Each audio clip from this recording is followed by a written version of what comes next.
Heyo. My name is Sarah Hayes. I'm 25, and I'm the embarrassing one in my family because I work night shifts at a frozen food factory on the edge of a small town in Ohio.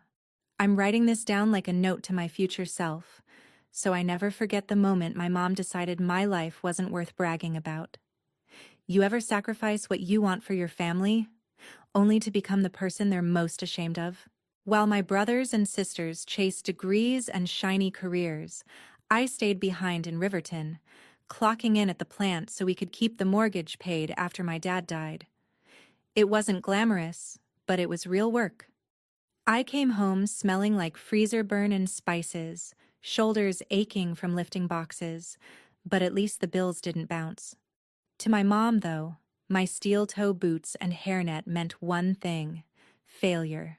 I still hear her voice from that family barbecue a couple years back, when relatives asked what I was doing with my life. She laughed, actually laughed, and said, "Sarah's taking some time to figure herself out. She's just helping out at a local place for now." She couldn't even say the word factory. When I tried to explain I was working overtime to keep us afloat, she pulled me aside and hissed, "Why can't you be more like your siblings? This job is embarrassing." I swallowed it. The humiliation, the anger, the way everyone's eyes slid off me like I was background noise. I told myself it was just a phase, that if I kept my head down and worked hard enough, one day she'd see me differently. I had no idea that Mother's Day was coming, and with it, a text message that would finally break me and change everything. Before I tell you exactly what my mom wrote in that Mother's Day message, and what I did after that made me disappear from their lives, tell me, what time is it where you are right now, and where are you watching from? I'm really curious to see how far this story will travel. Mother's Day in Riverton always smelled like cut grass and cheap supermarket flowers. At the factory, it just smelled like garlic powder and cold metal. I was on my break, sitting on an overturned crate behind the loading dock, scrolling through my phone with numb fingers. I told myself I didn't care if I heard from my family that day. I lied. My screen lit up with a notification: Family Hayes group chat. My chest tightened. For half a second, I imagined my mom sending, "Love you all, even you, Sarah." Instead, I opened the chat and saw a long, carefully worded message. Mother's Day dinner, successful kids. Only Mark, Dr. Hayes, saving lives. Emma, our creative director, making the world beautiful. Lily, our future lawyer. I'm so proud of my accomplished children. Dinner at 6:30. Can't wait to celebrate you. She tagged Mark, Emma, and Lily. My name wasn't anywhere. Not in the message, not even in a pity heart at the end. Just 3 names, 3 golden children. Then the reactions started popping up. Mark sent a flexed bicep emoji. Emma added sparkles and hearts. Lily sent a crying happy face and, "Can't wait, Mom." I stared at the screen, refreshing, waiting for someone to notice. For my mom to follow up with, "Oh, and Sarah too." For any of my siblings to type, "What about Sarah?" The typing bubble never came. The only bubble I saw was my own reflection in the black part of the screen. Hair tucked under a factory cap, hands stained with freezer burn, eyes burning. My heart thudded in my ears. This wasn't a simple oversight. It was a public announcement. Successful kids only. The words blurred as tears pooled, but I read it again and again, each time like a punch in the ribs. I felt my throat close, that hot, humiliating sting I'd felt at the barbecue when she dodged the word factory. Except this time, she didn't dodge anything. She erased me. A moment later, my phone buzzed again. A separate notification. From Mom. A video call. I watched it ring, her smiling contact photo floating at the top of my screen like a mask. I knew exactly what this would be. Her trying to spin the message, to tell me I was overreacting if I dared be hurt. I let it ring. And ring. And finally, time out. She texted right after, "Hope you understand. Tonight is just about celebrating achievements. You know you're always part of the family. Always part of the family. Just not proud enough to be seen. Have you ever watched your own mother type a sentence that proves you're just a footnote in her life story? I didn't answer. Not her text. Not the call. Instead, I stared at the message thread until my break was over, then slid my phone into my pocket like I was burying something. I went back to the production line, but my hands moved on autopilot. In my head, something shattered, and something else, something colder, clicked into place. They had made it clear where I stood. I decided it was time I made a decision of my own. The day after Mother's Day, my alarm went off at 4:30 a.m. like always. But for the first time, I didn't wake up wondering how to make my mom proud. I woke up wondering why I'd given her that power for so long. That evening, after my shift, I sat at the small kitchen table in my studio apartment with a notebook and a pen. At the top of the page, I wrote 2 columns: Stay connected on the left, cut ties on the right. It felt dramatic, but I needed to see it in ink. Under Stay Connected, I wrote, Holidays with family. Maybe one day she'll accept me. Not being the bad daughter. Undercut ties. No more humiliation. No more waiting for an invitation that never comes. Space to build a life on my terms. Peace. The right side filled up faster than the left. Still, my hand hovered over the page. Who cuts off their own mom over a text? That voice in my head sounded a lot like hers. As if on cue, my phone buzzed. Messages flooded the family chat, photos from the Mother's Day dinner. My mom smiling between Mark in his white coat and Emma in a sleek blazer. Lily in a floral dress, holding a bouquet. Captions like, Mom deserves the best. Proud of this family. Under one picture, my mom had commented, My 3 shining stars. Again, not even a mention of the 4th. Separate from the group, a new message appeared from Mark. Hey, heard you were busy yesterday. Mom was a little hurt. You know she didn't mean it that way. Don't make everything so dramatic. Emma added another. Next year, just, show up more with your career stuff and she'll include you. You know how she is. No one wrote. That message was wrong. The problem apparently was me. I stared at their texts, then at my pro-con list, and felt something inside me harden. They weren't asking if I was okay. They were asking me to swallow it. Again. So the family image stayed smooth. I opened the group chat, scrolled up to Mother's Day dinner, successful kids only, took a screenshot, and saved it in a locked album. Not to obsess over it, but as a reminder. A receipt of the moment my place in the family was made official. Optional. Then, with shaking fingers, I muted the group chat for a year. After that, I opened Mom's conversation, held my thumb on her name, and hit block. The system asked, Are you sure? For once, I was. I blocked Mark and Emma too.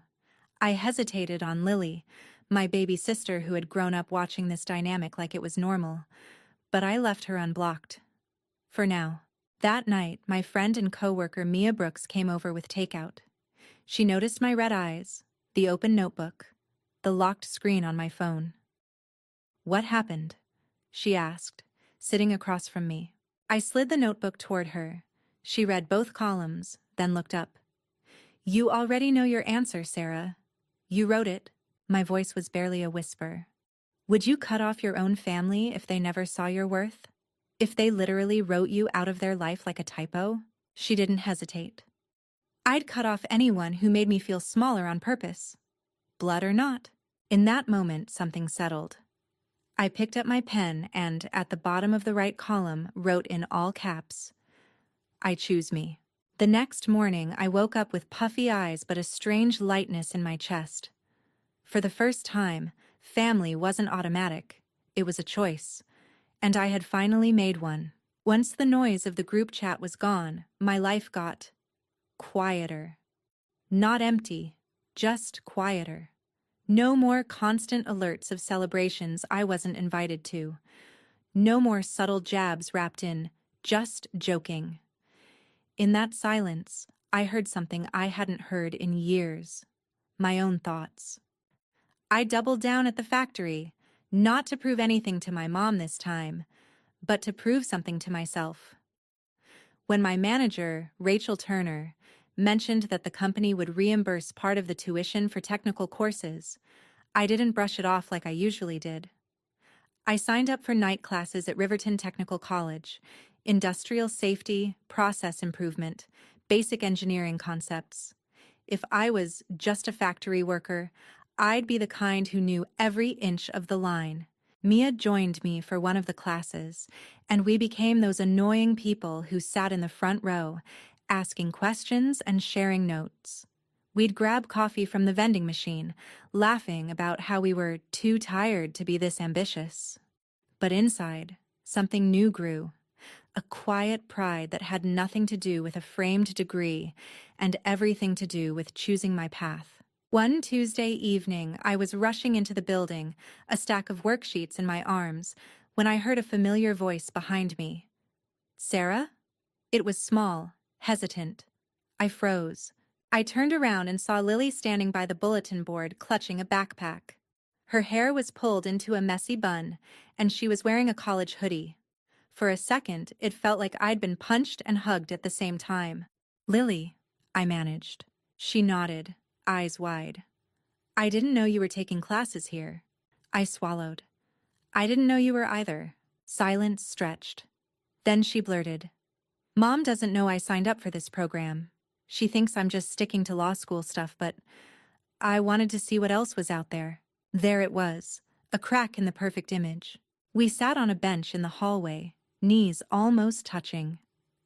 "I saw the Mother's Day message," she said quietly.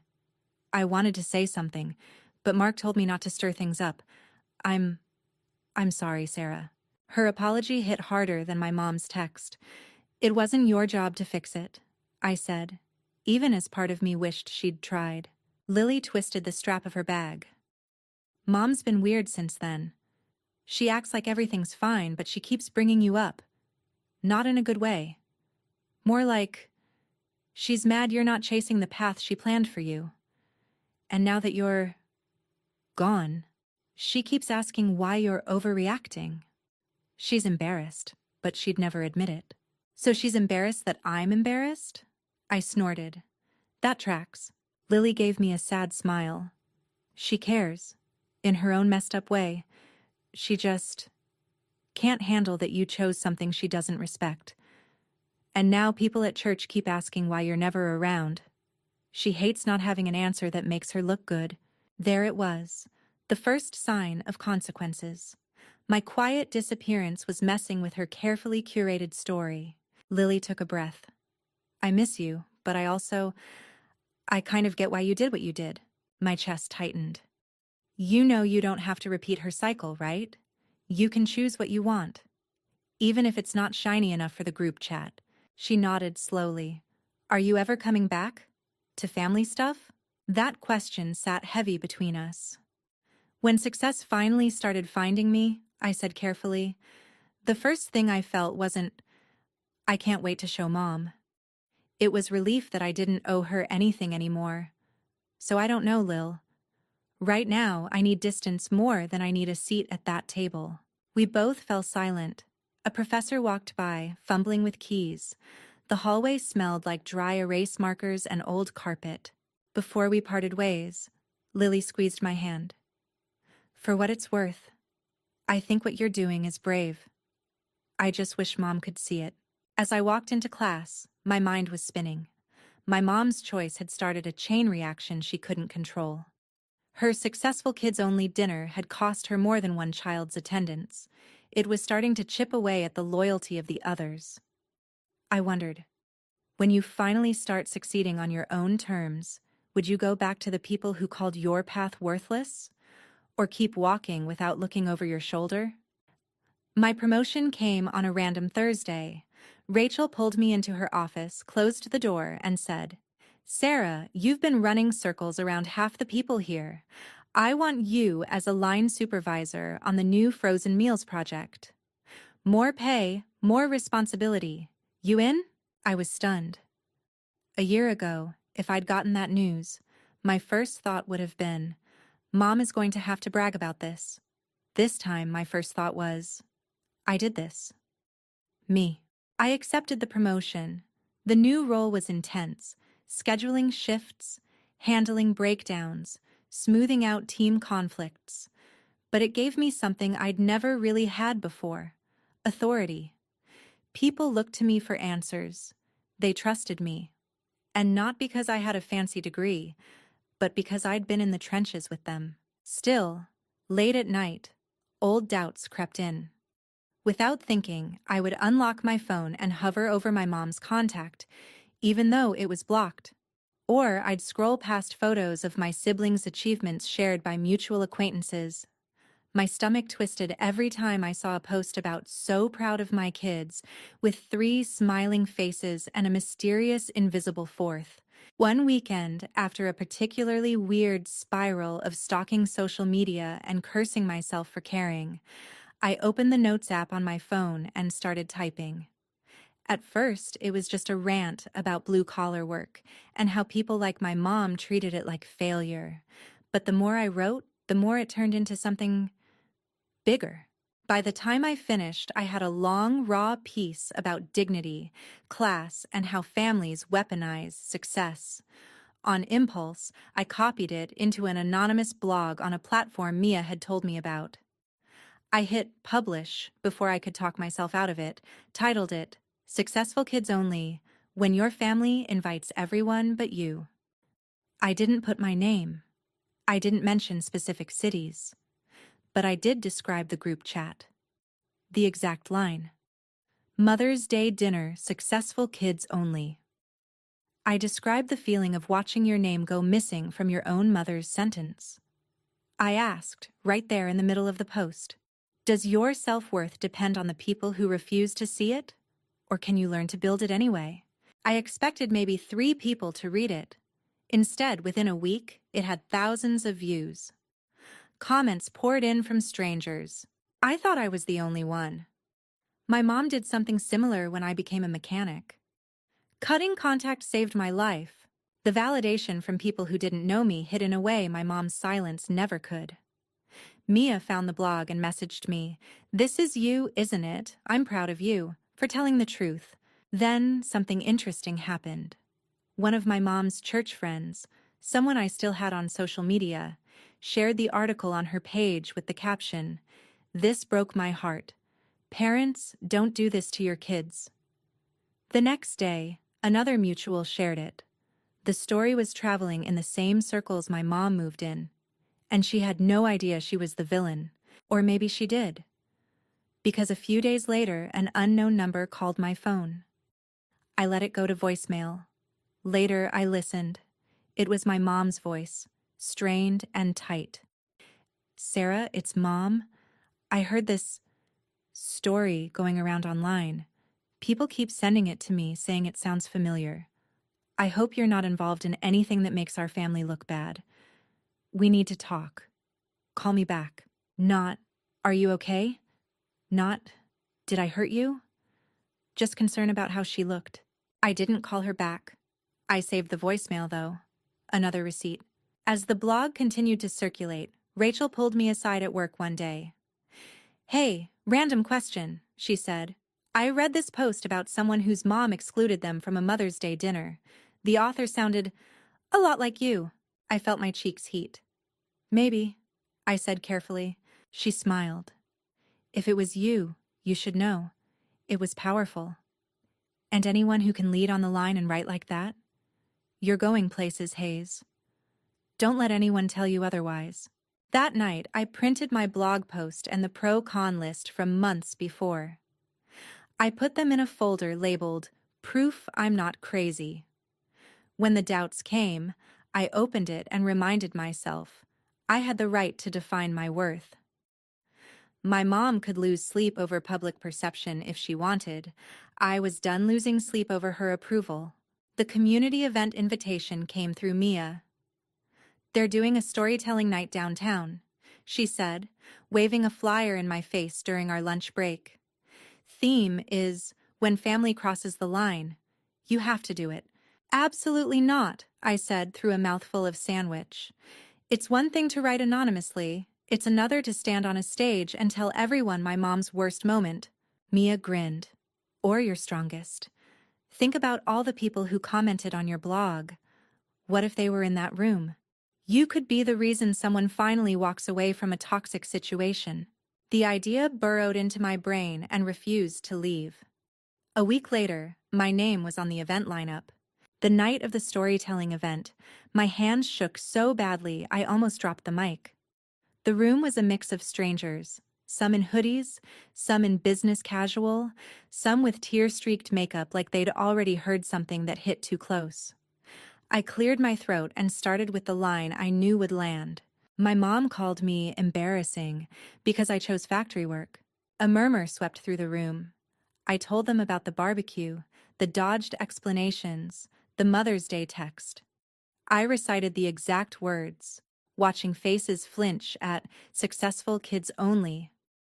I talked about the pro-con list, the blocked numbers, the blog, the voicemail where my mom was more worried about her reputation than my heart. In the middle, I paused and asked the question that had once gutted me. Have you ever looked at your own family and realized you're only loved on their terms? That their love disappears the moment you stop making them look good? Dozens of people nodded. A few wiped tears. It was like breathing underwater my whole life and suddenly hitting air. I ended with this. I used to believe that family was a debt I owed. That if they gave me life, I had to give them my silence. Now I know something else. I can love where I come from and still walk away from the parts that are killing me.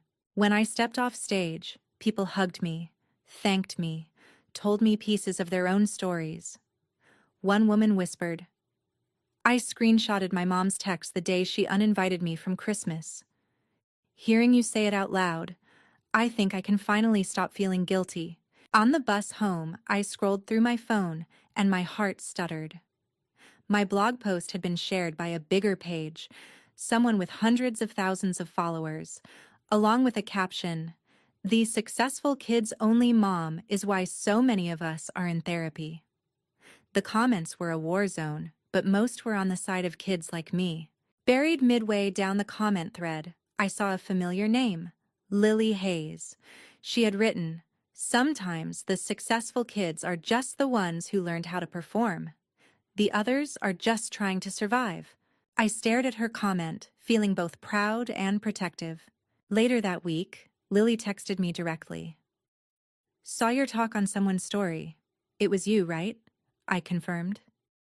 After a long pause, she replied, "Mom saw it too.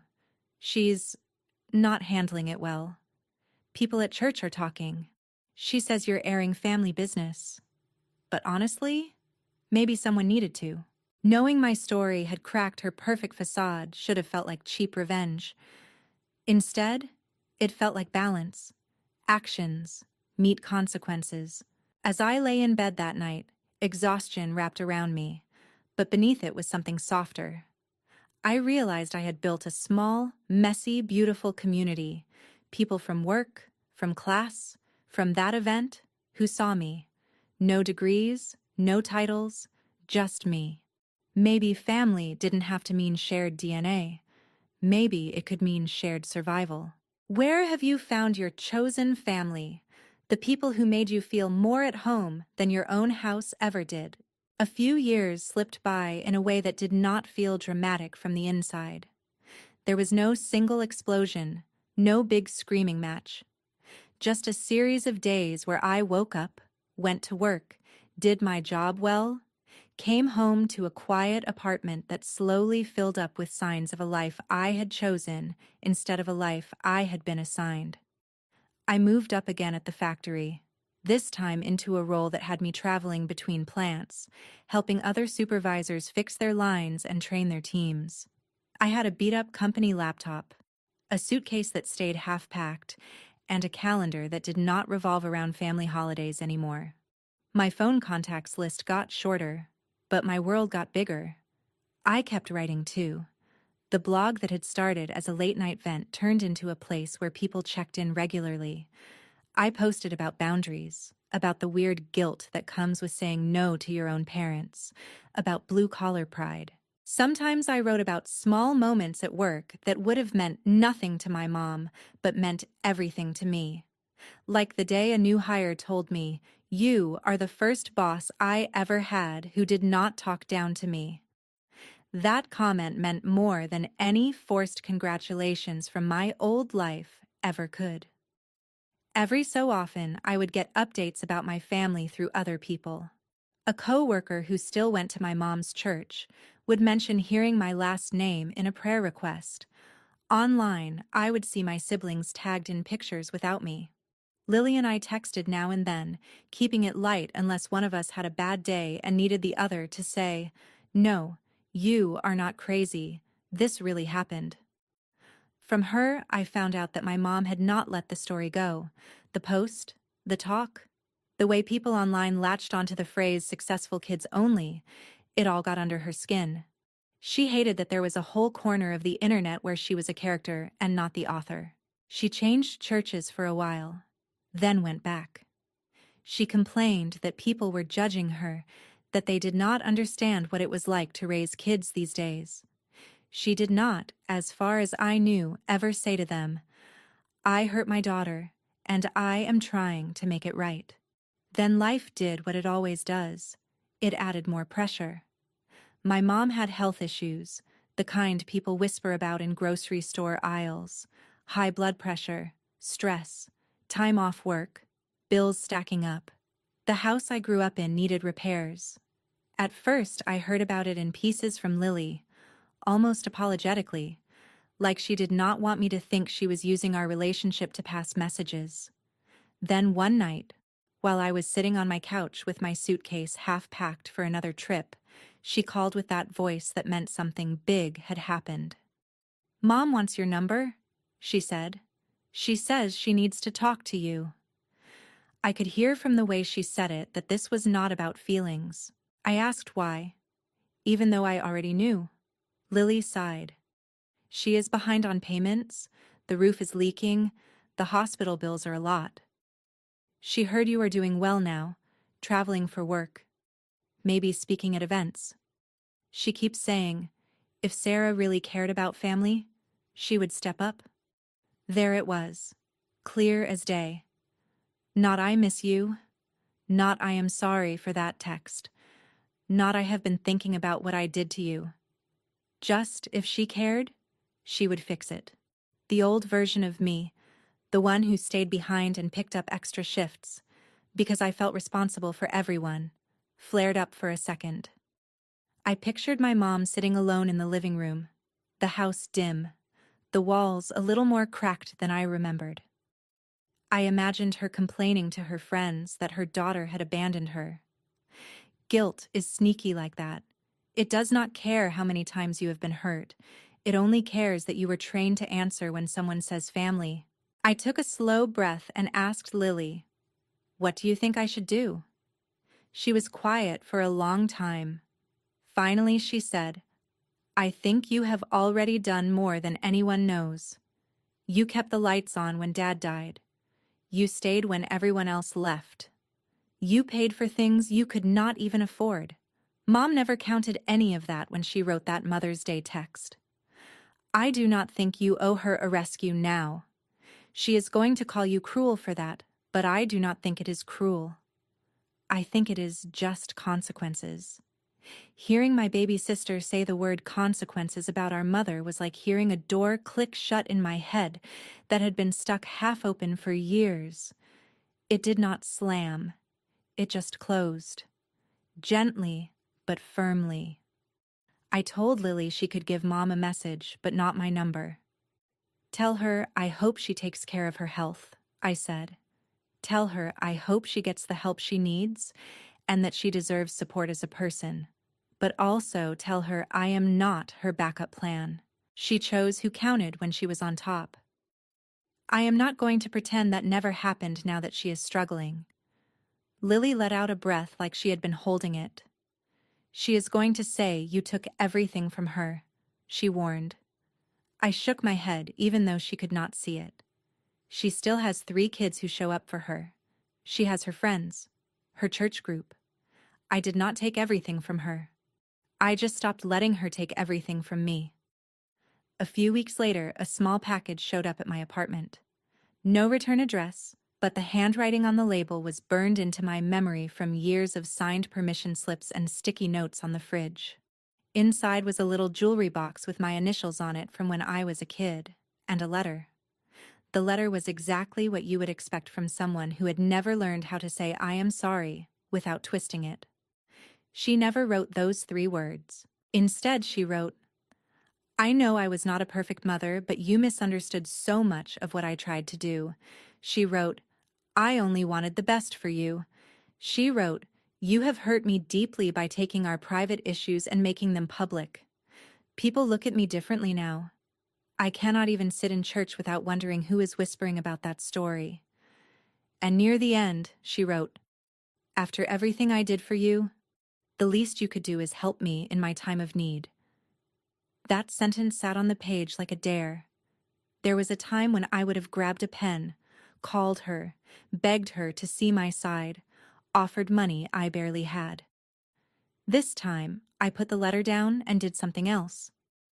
I grabbed the same notebook that had my Stay Connected and Cut Ties list, the one with my blog printed out and my little list of victories.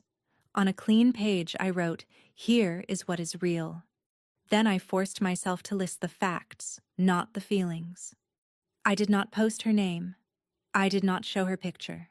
I told my story in a way that protected her identity more than she had ever protected my dignity. I did not cause her health problems. I did not make people whisper. Her own choices did that. I spent years helping this family in ways nobody outside the house ever saw. That work counted, even if she pretended it did not. I read those lines out loud to myself until they felt more solid than the guilt. Then I took her letter, folded it back up, and put it in the box. I did not throw it away, but I did not let it dictate my next move either.